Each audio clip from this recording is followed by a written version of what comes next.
This video is not sponsored and has no adverts.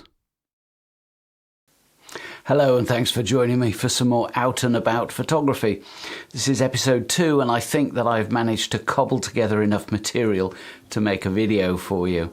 We're going to start at one of my local beaches where, as you might expect, I was out for a walk with Winnie the Pooch.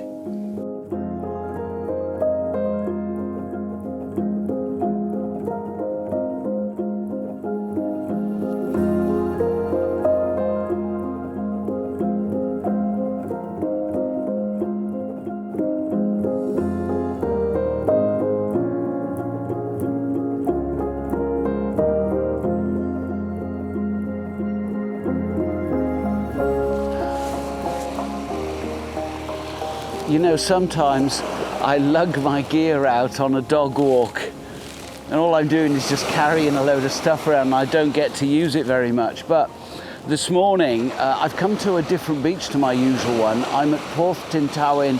Well, actually I walked across to Porth Nobler, if you know this area, on Anglesey. And what's caught my eye this morning is this really spectacular sky. You must excuse me, I'm taking shots as we're speaking, but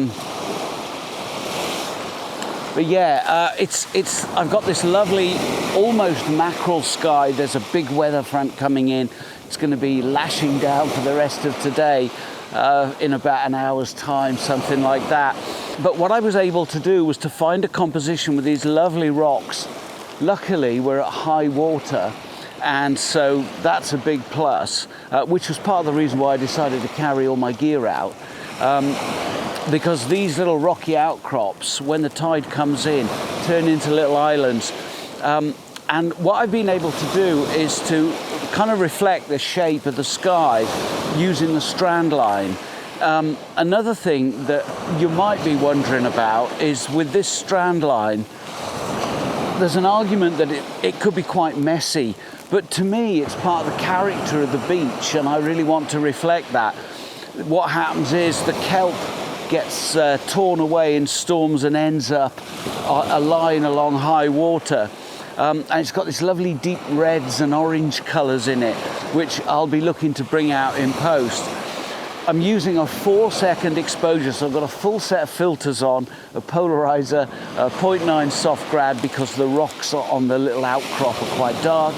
And I don't want to blow the sky out because that's where a lot of the interest is in this shot. So yeah, stop down to f11, using my 9mm Leica lens on my EN10, lovely little set kit.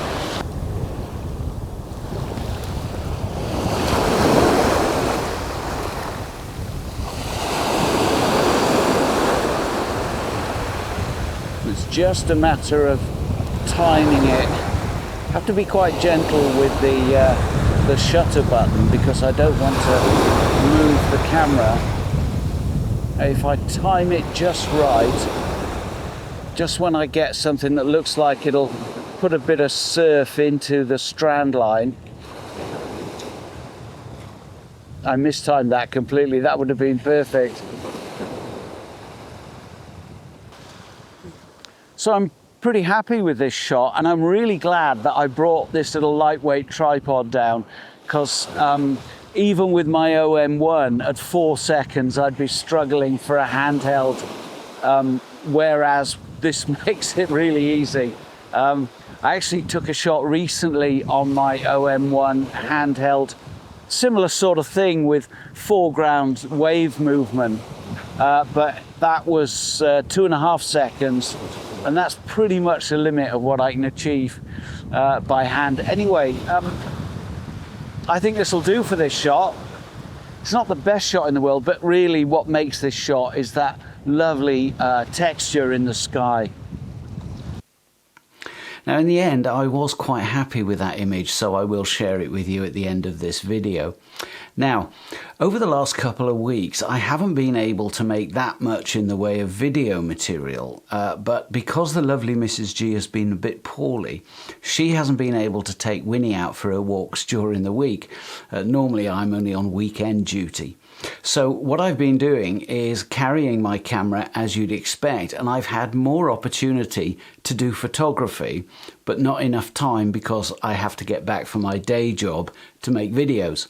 So just very quickly, here's 4 or 5 images that I've taken over the last couple of weeks. You may have seen them on social media if you follow me on other channels, but here they are anyway.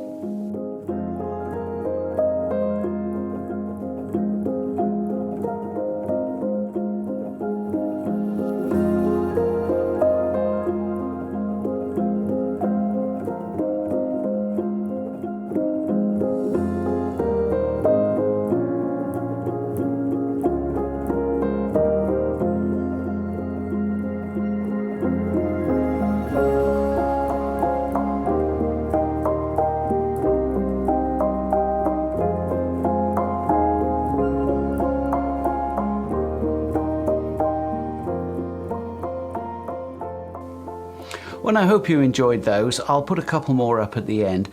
This next segment is from a day out in the mountains recently. I was heading from A to B and happened across something that I thought was worth making an image of.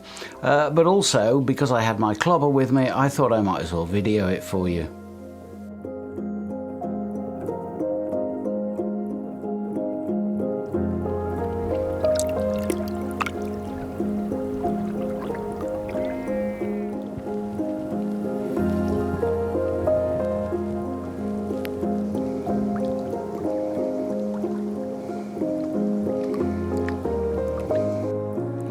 I was just heading along the road from Capel Curig down to Bethgelert here in Eryri, and it brings you alongside Llyn Mimbia, and there's a very sort of well-known shot from here which most people take from over the far side there. And you often find with these images that when they're allegedly taking a photograph of the Snowdon Horseshoe, what they're actually doing is taking a photograph of a big lake with some boulders in the foreground, and the horseshoe's a bit of an afterthought. I thought I'd pull over because there is some quite nice soft afternoon light on it. It's early afternoon, early October. Probably not the best time of day to be making a shot like this, but the light is quite nice. Also, what I really want to do is to try and button down a composition where I can come back and know exactly where to be, because this is quite a good late afternoon, midwinter sunset location. You get some nice sunsets immediately behind Eryri and the rest of the horseshoe. So it's a double-edged sword. I'm looking for hopefully an interesting image today, but I'm also looking to button down something that I can return to a bit later on in the year. So in order to not end up with the mountain range as an afterthought, I'm going to be using my 40 to 150 and going for quite a telephoto shot. Now, I do still want some foreground. If I was going to just take a shot of the horseshoe by itself, I'd drive up nearer to it. But there is a rocky outcrop here that juts out into the lake, and it's not really a rocky outcrop, it's a series of large boulders.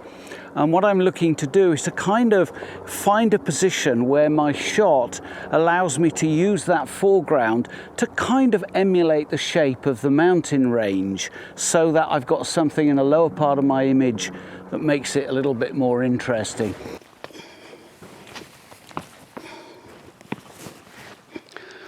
Right, don't make life easy for myself. I've done a bit of scoping about, and I think this is going to get me the best sort of perspective with this outcrop in mind. So probably going to be somewhere around about 50 millimeters. Now, bear in mind this is actually slightly more letterbox than my composition will be.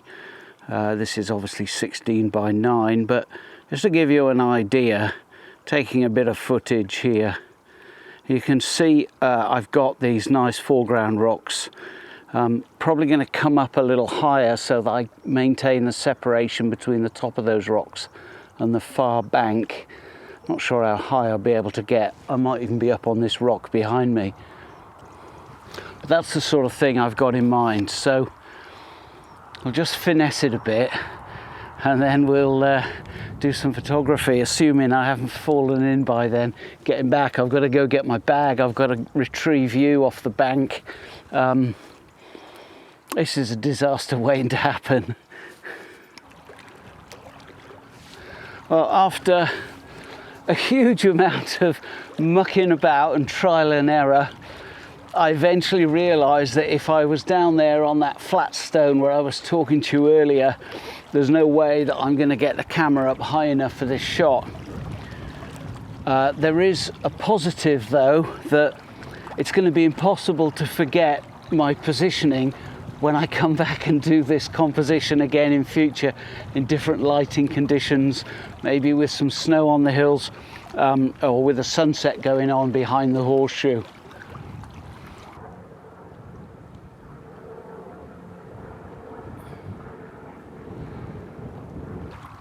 Now, by parking myself up on this quite high rock, it gives me a great vantage point. The most important thing is that the triangular rock at the end of this little row of boulders isn't breaking the line of the far bank. That was absolutely crucial. I once spent about 2 hours trying to wrangle a rocky foreground up at Cumidwell, and I really liked the shot, except for the fact that there was a pointy boulder breaking the far bank and there was nowhere I could get to, and being a short ass, I was stuck with what I had. Anyway, what I'm doing with this is I'm working on a shutter speed of around about 2.5 seconds. I'm using the built-in NDs because I don't really need to put any glass on the front. I've got it polarized. I've also got a grad on. And what that's doing for me is just taking all those little dark, jaggedy bits of ripple out of the image and smoothing them out so they're not distracting. Let's just grab another shot. I'm lucky I've got some really quite nice cloud formations above Eryri. So I'm just trying to shield the camera screen from the sun because it's really bright and it's just a whole mass of reflections. Hopefully you can see it. But the key thing for me was this bit down here. I was really keen to make sure that I didn't include any of the bank on the right hand side. There's a big bush. And the problem with that is it would simply unbalance the image too much. Now, there's nothing I can do about the positioning of the rocks. If they were slightly more central, that would be better. But I do want to include a lliwedd, which is this little ridge over here under the histogram at the moment. I don't want to miss that because it's an integral part of the horseshoe. So as you can see, I managed to get the clearance between that rock and the far bank. And it's taken quite a bit of time getting this image organised. But I think the thing is that having established it, I'm really quite happy with it. And it may well be something that I revisit in the future.